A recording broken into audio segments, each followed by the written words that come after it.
Okay, so it's 1.7 times 10 to the minus 16 newtons.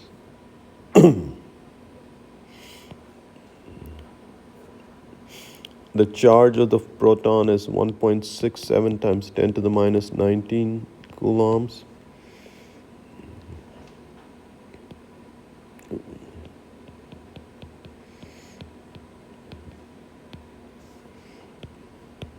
Sine 45.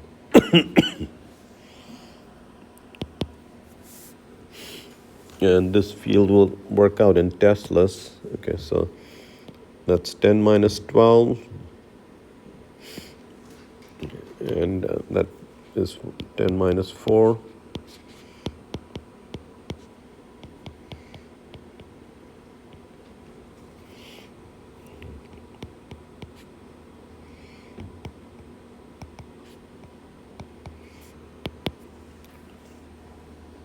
And this is coming out in the right order.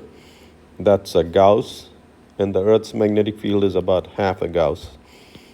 So, and the higher you go from the surface of the Earth, the lower the field gets.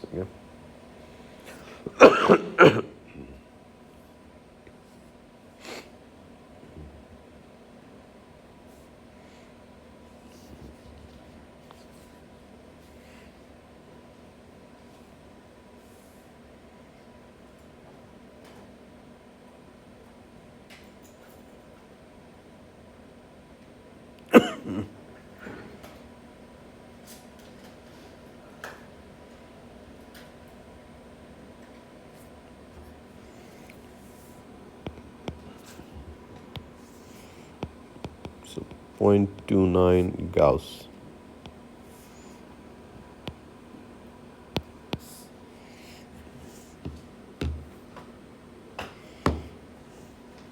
So is this value consistent with the Earth's magnetic field? Yes, it is. So 10 to the minus 4 Tesla is a Gauss.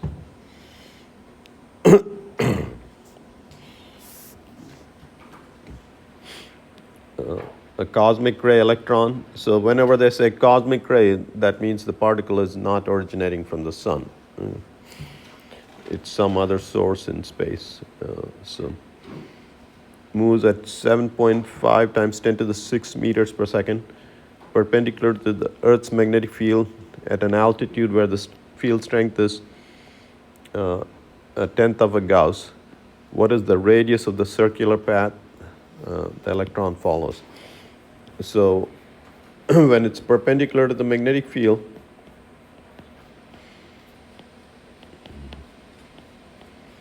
the magnitude of this field is, the magnitude of the force is QVB, and that's providing the centripetal force.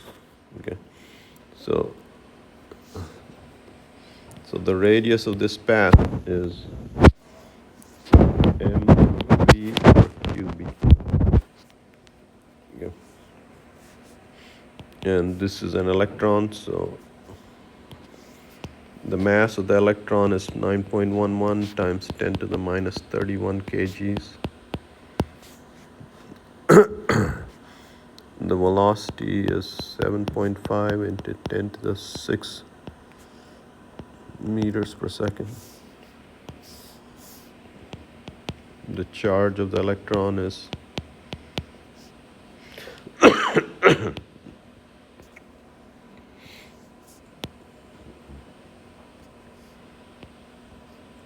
minus 19 coulomb, and the magnetic field is 10 to the minus 5 Tesla.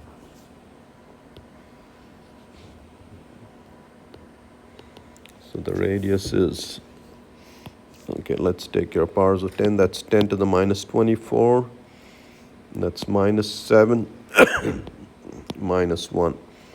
So that's equal to 9.11 into 0.75 meters.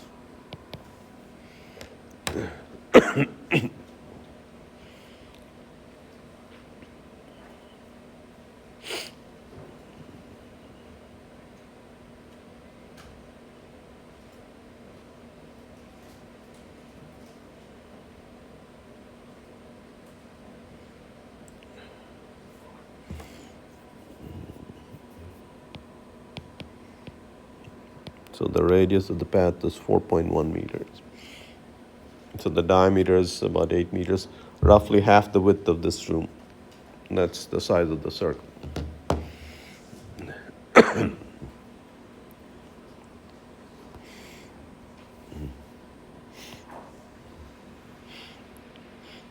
An electron in a TV CRT, what is CRT?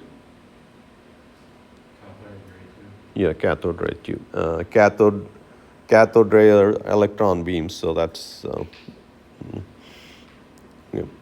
Moves with a speed of 6 times 10 to the 7 meters per second in a direction perpendicular to the Earth's field, which has a strength of 5 times 10 to the minus 5 Tesla.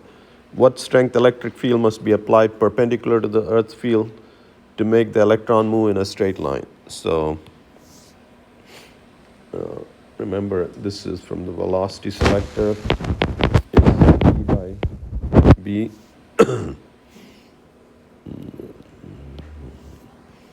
Near the formula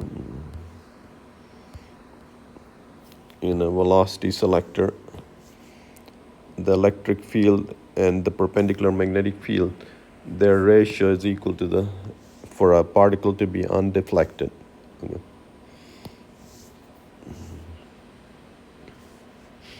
So the electric field is V times B.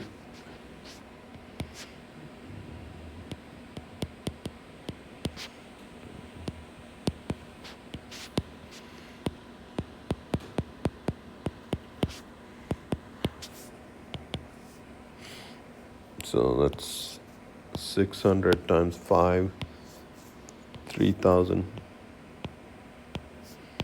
volts per meter. So that's the strength of the electric field you need.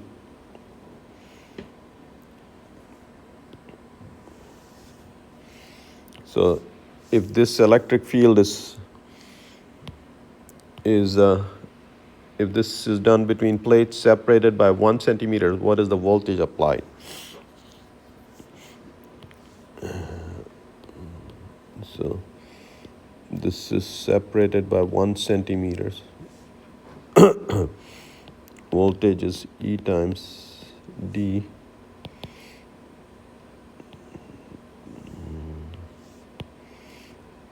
$3,000 volts per meter times 0.01 meters. 30 volts.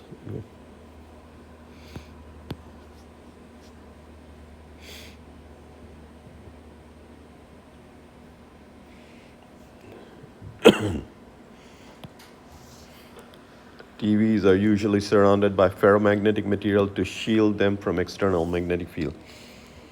So that's the Faraday's cage. Remember, a metal is a metal cage shields you from external electric fields, just like that. Magnetic cage shields you from external magnetic fields.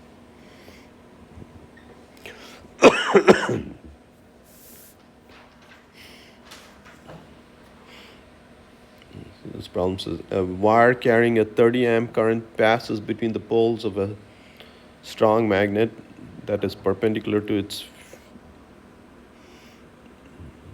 field and experiences a 2.16 Newton force on the 4 centimeter of the wire in the field. What is the average field strength?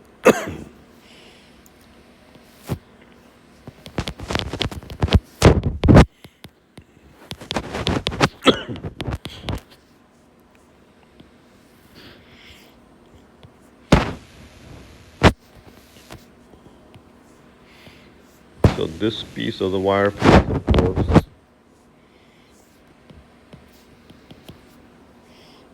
Only the portion in the magnetic field will feel the force. And the force is given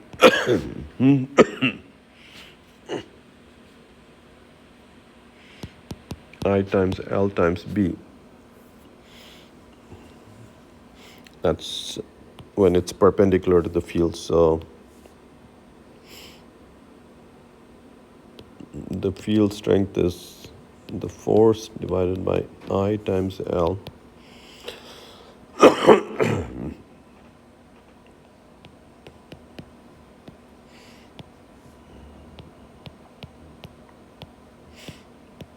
And the length of the wire in the field is 4 centimeters.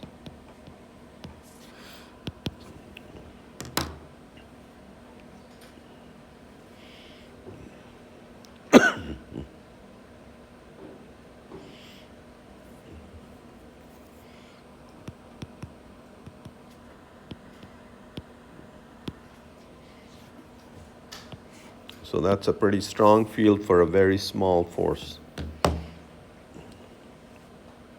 Okay. Magnetic forces are fairly weak.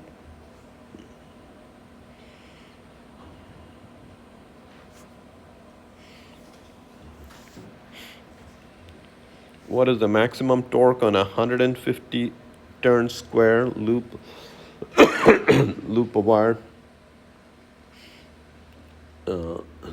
18 centimeters on the side that carries a 50 amp current in a 1.6 Tesla field. See, that's a very strong field.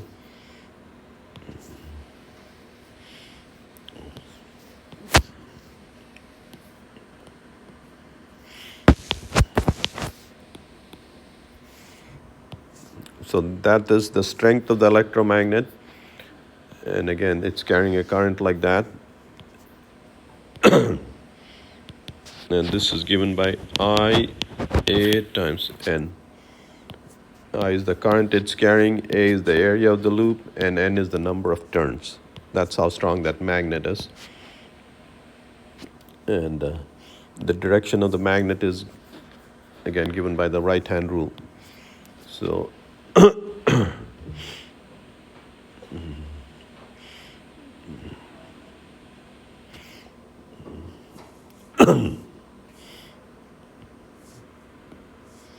so if the magnetic field is in that direction, the torque is given by mu cross B. Magnitude of the torque is mu B, mu times B times sine theta. And the torque is,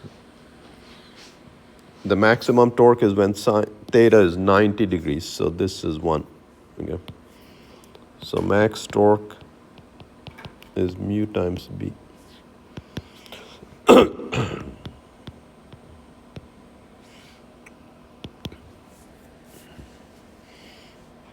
So it is, the current is 50 amps, area is 18 centimeters square, 150 turns, and 1.6 Tesla.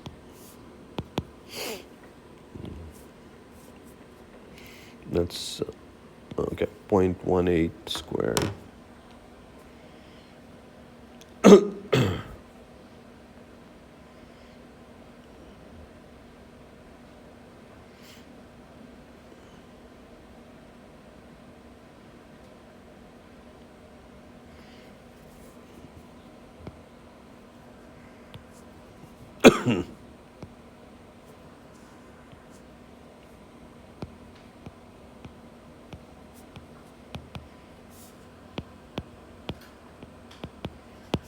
So roughly 400 Newton meter torque.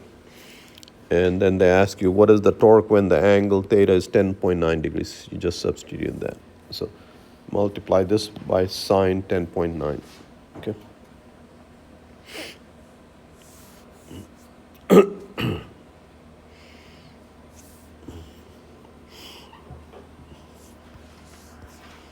Okay. So what is this guy? This loop of wire? Electromagnet. When it carries a current, it behaves like a magnet. Okay. So anytime a charge is moving in a closed loop, it's behaving like a magnet. A proton is spinning. So it's a charged particle sort of moving in a closed loop. And so a spinning proton behaves like a magnet. So does an electron. Okay. So proton has a magnetic field due to its spin. The field is similar to that created by a circular current loop. So the spinning proton is behaving like a circular current loop of radius 0.65 into 10 to the minus 15 meters. That's roughly the size of a proton. With a current of I equal to 10,000 amps. So what is the maximum torque? So the torque on the proton is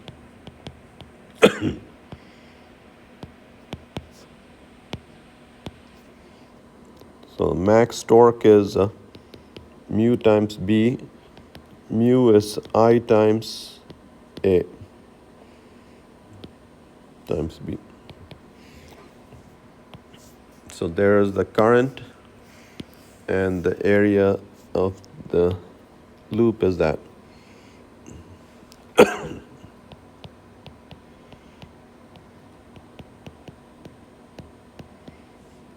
Area is pi r square.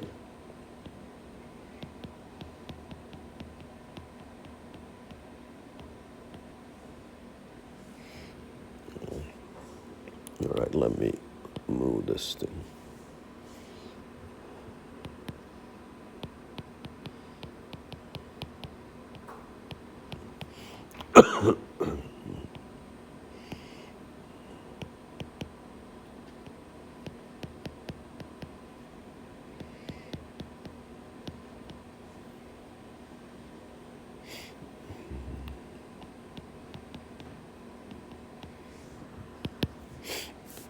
Okay, so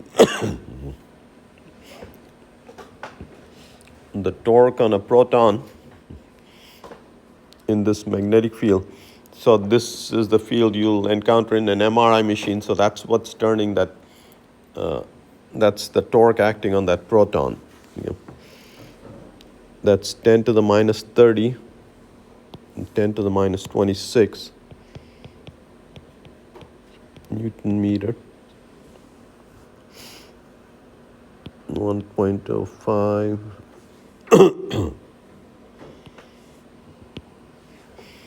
And the rest of that comes out to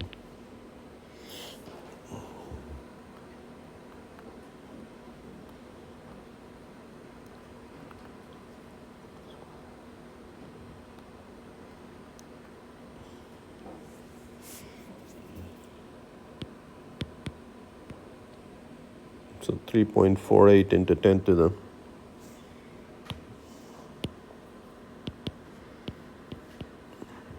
that is the torque acting on that proton. Okay.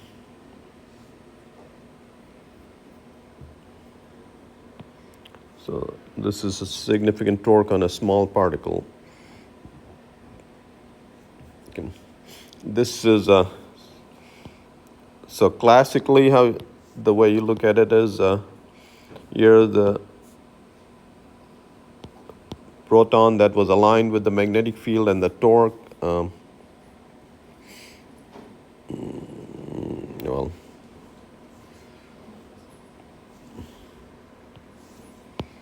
I guess the torque is trying to line it up like that. Okay. Right. Quantum mechanically, it's this was in an excited state. This is in an excited state, and then it falls down to the ground state by emitting a photon, and it lines up like that. Okay, so that's what's happening quantum mechanically.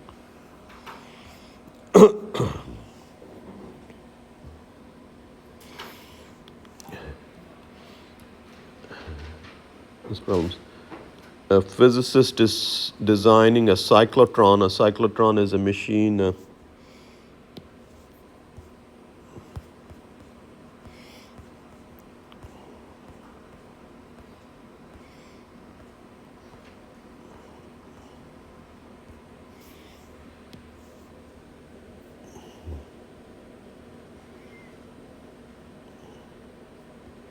Here's a cyclotron. This is a small tabletop accelerator.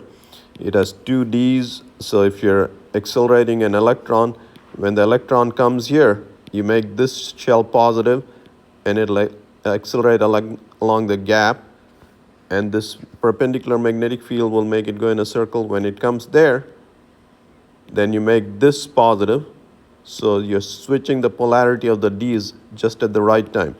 So you're speeding up the particle across the gaps. And as the particle gets faster and faster, it's going in a bigger and bigger circle because this this field is fixed. And then at a certain energy, you spit out the particle. So this is a particle accelerator.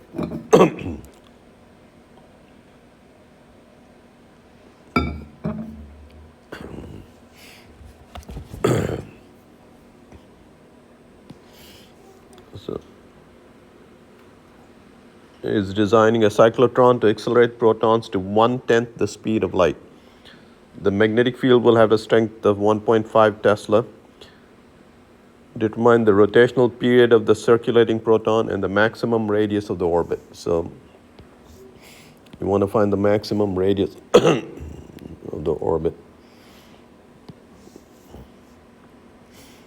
And it turns out that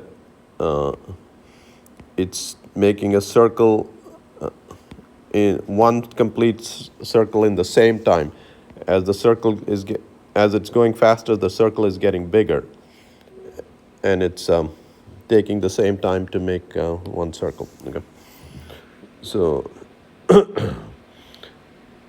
the magnetic force is providing the centripetal force, QVB equal to mv squared by r.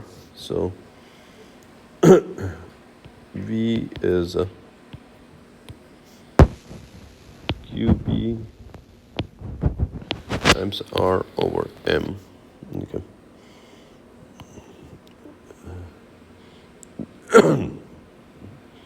The rotational period of the circulating proton.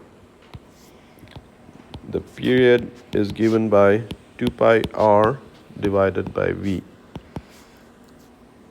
That's the circumference of the circle divided by V. So 2 pi R divided by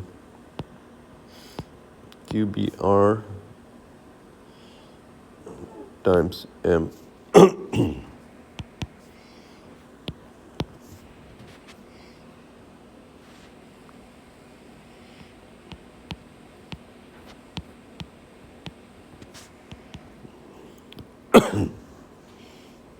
So the period is the mass of the proton is the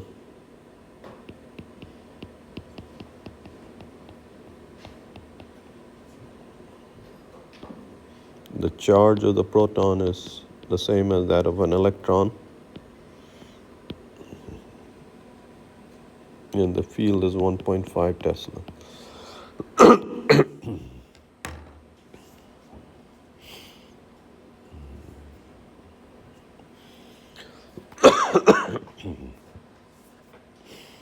And you can see that the bigger the cyclotron, the larger the radius, the greater the speed it comes out at. So this is 10 to the minus 8.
roughly 45 nanoseconds. So the proton is going around in that circle in 45 nanoseconds. And then the last part, the maximum radius of the proton's orbit. So you want it to go at 1/10 the speed of light. So you want this to be 1/10 the speed of light, and that'll give you the radius of the cyclotron. So radius is velocity times mass over QB. Again, 1.67 times 10 to the minus 27 kg. You want it to be 1/10 the speed of light. Here's the speed of light.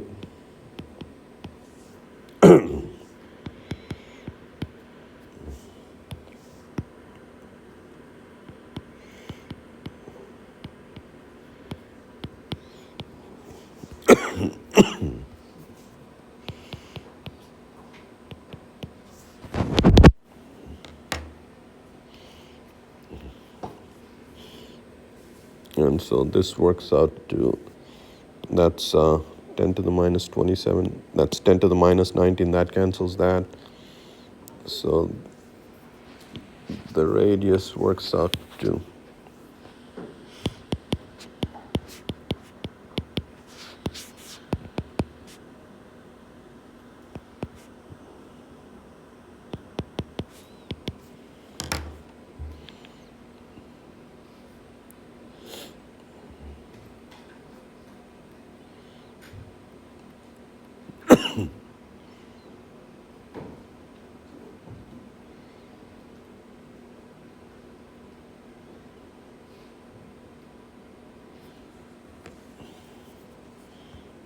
okay, 0.07 meters.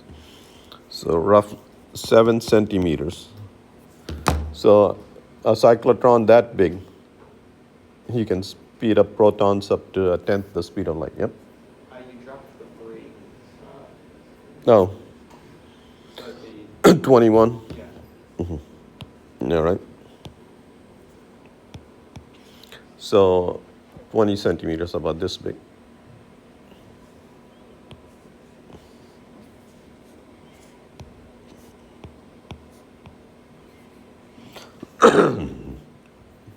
So again, a tabletop accelerator. You can speed up protons to 1/10 the speed of light.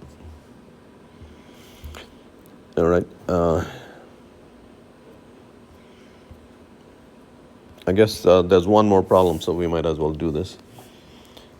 A mass spectrometer is being used to separate common oxygen-16 from a much rarer oxygen-18 taken from a sample of old glacial ice. So, the relative abundance of these oxygenized isotope is related to climatic temperature at the time the ice was deposited. So, you guys have heard of these ice cores that they take on Antarctica and stuff like that. They'll take an ice core. They'll take ice cores 3 kilometers deep. And what they're doing is, so there's air pockets trapped here.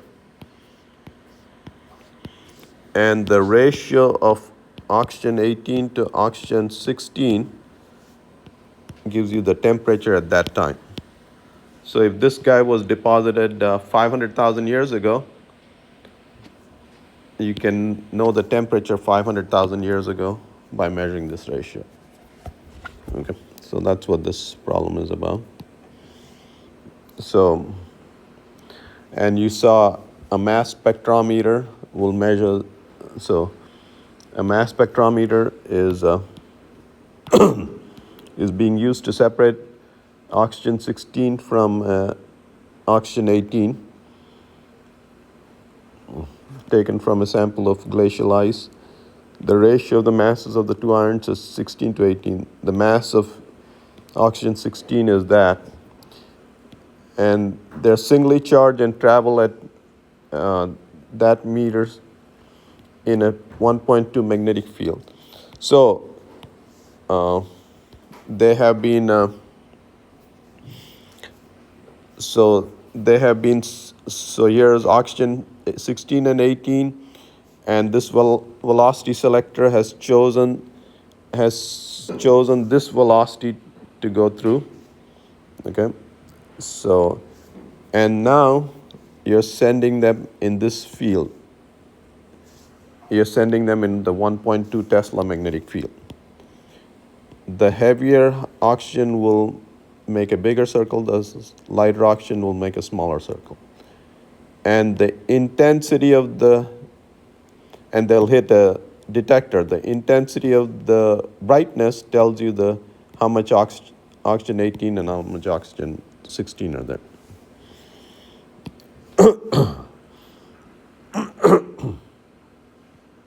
What is the separation between the paths when they hit a target after traversing the semicircle? Okay, so the radius of this semicircle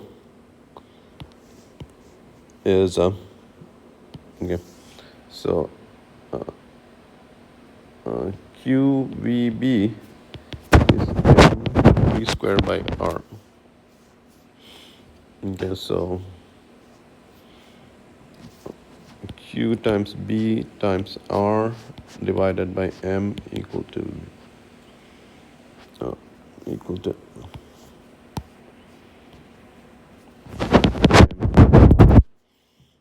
so the radius is MV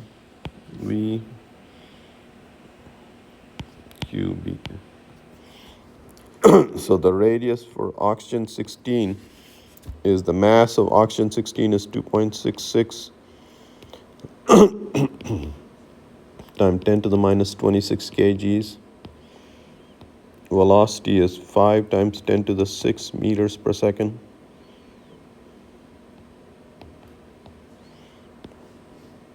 Charges, they're singly charged.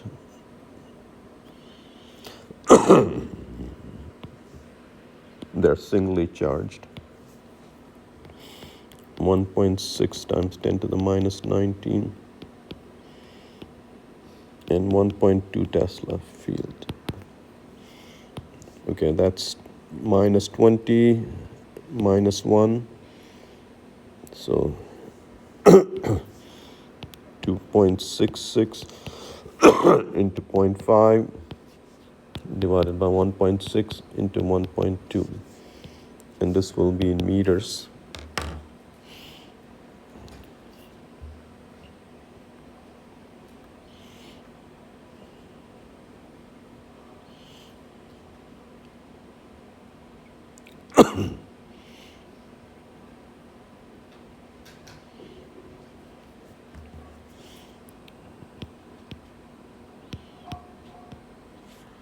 So the radius of this R16, so the radius of this R16, oxygen 16 is 70 centimeters. 70 centimeters is that much. And so 1.4 meters. The diameter is almost this much. Okay.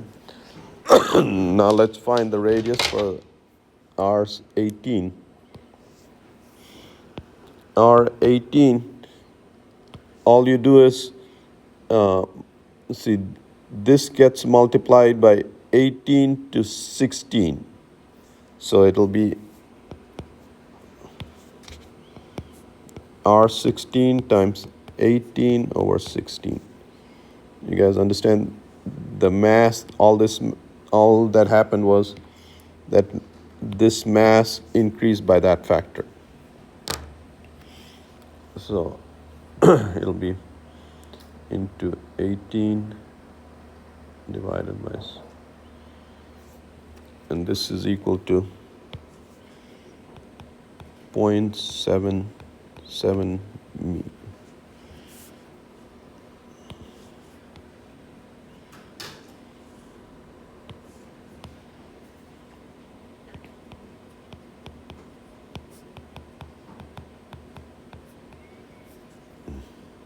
Okay, so they'll be separated by 16 centimeters.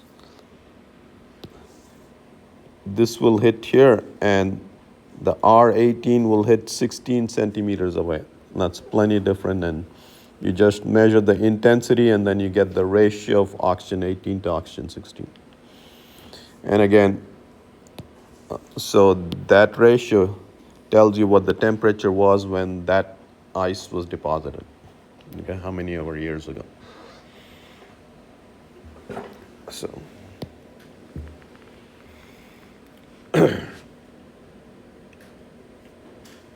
all right.